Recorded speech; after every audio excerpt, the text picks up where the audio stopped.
एक जंगल में एक शेर रहता था। वह एक शक्तिशाली जानवर होने के कारण जंगल का राजा था। वह एक दिन में कई जानवरों का शिकार करके खा जाता था। जंगल के अन्य सभी जानवर उससे डरते थे। वे अपने आप को जल्द ही समाप्त किए जाने के बारे में भी चिंतित थे, क्योंकि शेर व्यापक दर पर जानवरों को मार रहा था।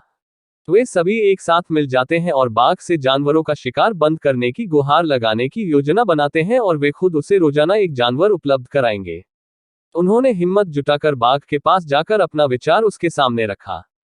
बाघ उस विचार के लिए सहमत हो गया। वे प्रतिदिन एक जानवर को उसके भोजन के लिए बाघ के पास भेजने लगे।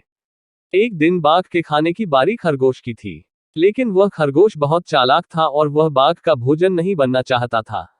वह बहुत धीरे धीरे बाघ की गुफा की ओर चल पड़ा। वह भी अपने तरीके से सो गया, और इस तरह खरगोश के बाघ की गुफा तक पहुंचने में शाम हो गई। बाघ लंबे समय से अपने भोजन की प्रतीक्षा कर रहा था, जिससे उसे गुस्सा आ गया और उसे बहुत भूख लगी, और खरगोश को देखकर वह गुस्से से चिल्लाया कि उसे बहुत भूख लगी है और उन्होंने अभी एक बहुत छोटा खरगोश भेजा है।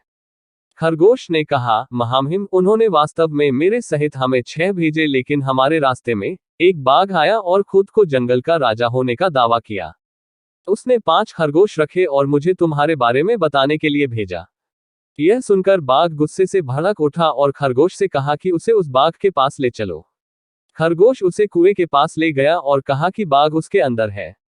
बाघ ने कुएं में देखा और उसने अपनी परछाई को दूसरा बाघ समझा और उस पर गरजकर कुएं में अपना प्रतिबिंब देखा, जो भी दहाड़ता था।